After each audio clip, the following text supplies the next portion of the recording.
dédé wòyí láti ibikíbi tí ẹ ti ń gbọ́ mi nílé lóko àti ní òkè òkun. Orúkọ tèmi ni Omidan Owóṣeni Ọdúnọlá tí ọ̀pọ̀lọpọ̀ máa ń pè ní Àbíkẹ́. Ojú tí ẹ fi ń wò mí kò ní fọ́, etí tí ẹ fi ń gbọ́ mi kò ní di láṣẹ Elédùmarè. Mo sì kí yín káàbọ̀ sórí ìkànnì wa Gẹ̀ẹ́sì Media Channels. Tó bá jẹ́ ìgbà àkọ́kọ́ yín rèé lórí ìkànnì, ẹ jọ̀wọ́ ẹ bá wa subscribe, ẹ like, ẹ bá wa share ètò yìí. Lórí ètò yìí náà ó ti jọ máa ṣe àgbéyẹ̀wò àwọn ọ̀rọ̀ tí ó ta kókó nínú oríkì orílẹ̀ Yorùbá kọ̀ọ̀kan bíi ìran Olúkòyí, ìran Olúfẹ̀, ìran Olóòjé àti bẹ́ẹ̀ bẹ́ẹ̀ lọ. Ìran tí a ó kọ́kọ́ máa ṣe àgbéyẹ̀wò rẹ̀ ni ìran Olúkòyí. Ìkòyí ẹ̀ṣọ́ ọmọ Agbọ̀nyùn apó ogunjó Oníkòyí òbí. Ẹ̀dì kákàrò ogun òye, ẹ̀dì kákàrò ogun òà, ẹ̀yin ọmọ Ìkòyí ẹ̀dì kákàrò ogun. Kí n tó tẹ̀síwájú, ẹ jẹ́ n dókè lọ́hùn. Wọ́n fi gbọ̀rọ̀ jọ káwọn pegedé níbi ká ṣe solar installation kó lálàáfíà tẹ́lẹ̀ rò bí mò ń wí gan. Ades Gadgets and Technologies ọ̀gá ni master ẹ ṣe solar installation sílé àti ibi iṣẹ́ yín kẹ́ẹ̀dọ́rẹ́ mọ́lẹ̀ 247 kẹ́ẹ̀sì máa fi gbé ohun tẹ́ ẹ bá fẹ́. Kò sí àní-àní bẹ́ẹ̀ o, bó o bá ṣe mọ lóògùn wọn bẹ́ẹ̀ bá ṣe lówó sí làṣẹ gbádùn òyìnbó sí every solar installation. You can patronize us anytime any day from anywhere. Kò síbi tí a ti lè pè wọ́n o. Wọ́n ṣe solar installation, CCTV installation, repair of computer system and printing machine. Kò wá tó síbẹ̀ o, wọ́n tún ta àwọn solar accessories bíi panel, inverter, batteries àti bẹ́ẹ̀ bẹ́ẹ̀ lọ. Wọ́n tún ta phone àti oríṣiríṣi phone accessories, laptop àti phone swapping. Gbogbo ohun tẹ́ ẹ bá rà níbẹ̀ ló jẹ́ ojúlówó. Ilé-iṣẹ́ wọn wà ní Odò Ṣídà ní ìlú Oǹdó. Káàkiri àgbáyé lẹ ti lè pè wọ́n kọ́ bá yín ṣiṣẹ́. Ẹ pe engineer Ades sórí ẹ̀rọ ìbánisọ̀rọ̀ wọn 08142576890 lẹ́ẹ̀kan sí 08142576890 tàbí 09068798203. Ades Gadgets and Technologies, reliable, tested and trusted. Ẹ káàbọ̀ padà.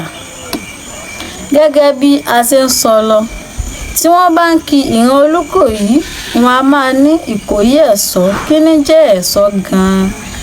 Ẹ̀ṣọ́ jẹ́ oríkì gbogbo àwọn ọmọ ogun ìran Olúkòyí tí ìtumọ̀ rẹ̀ sì jẹ́ olùṣọ́ ogun tí kò jáfara rárá. Wọ́n á tún máa ki ìran Olúkòyí pé àwọn lọmọ Agbọ̀nyùn.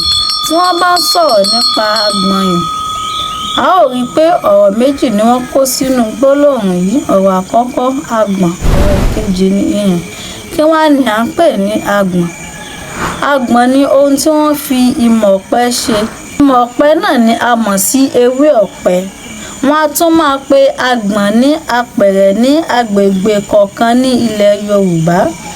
Agbọ̀n yìí ni wọ́n máa fi ń kó nǹkan bíi aṣọ, kòkó, obì àti bẹ́ẹ̀ bẹ́ẹ̀ lọ ní ayé àtijọ́. Kí ni à ń pè ní iyùn? Iyùn ni ohun tí a máa ń pè ní àkún tí àwọn lọ́balọ́ba lóyèlóyè máa fi ń kọ́rùn ní ilẹ̀ Yorùbá.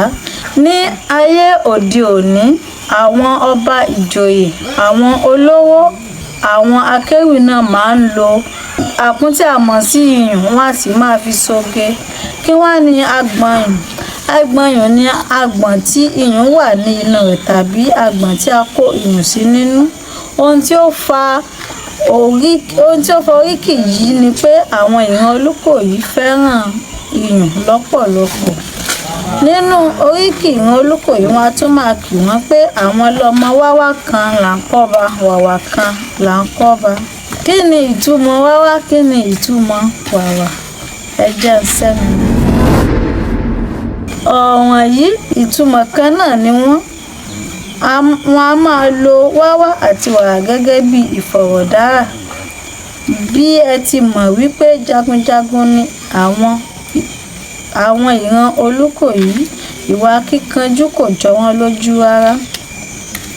Ní ọ̀pọ̀ ìgbà, wọn a máa jágbe kí ọba bí ẹni bọ́ba jà. Ìdí nìyí tí wọ́n fi máa ń kí wọ́n pé wáwá kan là ń kọ́ba, wàwà kan là ń kọ́ba. Tí wọ́n bá ń ki ìran Olúkòyí lọ, wọ́n á máa ní àwọn lọmọ gbọ́nyin, ọmọ gbọ̀nyin, ọmọ gbẹ̀ngbẹ̀ng tó dì mẹ́ṣin lẹ́yìn ọ̀run gbágbágbá. Kí wá ni à ń pè ní gbẹ̀ngbẹ̀ng? Gbẹ̀ngbẹ̀ng ni eṣinṣin ńlá kan tí ó máa ń mu ẹ̀jẹ̀ ènìyàn bí ẹ̀fọn tí ó máa ń wà ní etí odò. Tí tí ó sì máa ń kó àárẹ̀ másùnmásùn bá ènìyàn. Ọ̀rọ̀ yìí jẹ́ orúkọ ìnagijẹ fún ọ̀kan lára àwọn ẹ̀ṣọ́ lábẹ́ Olúkòyí. Nínú oríkì ìran Olúkòyí, wọ́n á máa pé àpáta pààrà tí ń para rẹ̀ lájùbà. Kí ni Yorùbá ń pè ní àjùbà? Àjùbà jẹ́ koríko tí àgbẹ̀ ti tu tìdítìdí tí ó sì wá dojú rẹ̀ bolẹ̀ kí ó lè hù pátápátá. Wọ́n á tún máa kì wọ́n pé àwọn lọmọ sírontógún gbàróntógún dùgbẹ̀dùgbẹ̀ là ń òkú aláìgbọràn wálé. Kí ni ìtumọ̀ síro? Kí ni ìtumọ̀ gbàró? Síroko ni àpèjá síro tí ó jẹ́ orúkọ mìíràn fún ẹyẹ àti òro. Gbàroko náà ni àpèjá gbàró tí ó jẹ́ orúkọ mìíràn fún ẹyẹ àti àlá. Orúkọ yìí àti orúkọ àwọn ẹyẹ ìyókù jẹ́ orúkọ ìnagijẹ oríṣiríṣi tí àwọn ẹ̀ṣọ́ Ìkòyí jẹ́. Wọ́n á tún máa kì wọ́n pé àwọn lọmọ apówógunjó. Kí ni Yorùbá ń pè ní apó? Apó ni ibi tí àwọn jagunjagun máa ń kó ọfà sí tí wọ́n máa ń gbé kọ́rùn nígbà tí wọ́n bá ń lọ ojú ogun. Wọ́n á tún máa kì wọ́n pé àwọn lọmọ arómi ságara lórí ọ̀tá. Ẹ̀ta ni a mọ̀ sí orúkọ mìíràn tí a lè pe òkúta wẹ́rẹ́. Wọ́n á máa kọ lórin nínú oríkì ìran Olúkòyí pé èrùwà nílé ọmọ àgbọn, èrùwà nílé ọmọ àgbọn, ta ló ní Ìkòyí ò nílé ọmọ àgbọn, èrùwà nílé ọmọ àgbọn. Kí ni jẹ́ èrùwà? Èrùwà ni oríṣi koríko gíga gogoro tí ó máa ń wà ní ilẹ̀ ọ̀dàn. Kí ni à ń pè ní ilẹ̀ ọ̀dàn? Ilẹ̀ ọ̀dàn ni ilẹ̀ tí ó lọ ṣalalu tí koríko kò fi bẹ́ẹ̀ wù níbẹ̀. Ibẹ̀ ni àwọn èrùwà yìí máa ń wà. Èyí túmọ̀ sí pé ilẹ̀ ọ̀dàn ni àwọn ẹ̀ṣọ́ Olúkòyí ti máa ń jagun. Ẹ ṣé gbogbo ẹ̀yin tí ẹ ti ń bá wa bọ̀ láti àárọ̀. A ò ní rí jù báyìí lọ lónìí. A ó tún máa tẹ̀síwájú lórí ètò yìí, àgbéyẹ̀wò àwọn ọ̀rọ̀ tí ó ta kókó nínú oríkì orílẹ̀ Yorùbá kọ̀ọ̀kan lórí ìkànnì yín, ìkànnì wa, ìkànnì Gbendu Media Channels.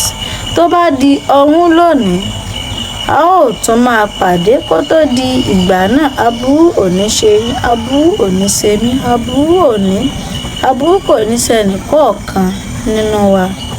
Èmi tí yín tòótọ́, Omidan Owóṣeni Ọdúnọlá Àbíkẹ́. Ẹ ṣeun, ó dàbọ̀.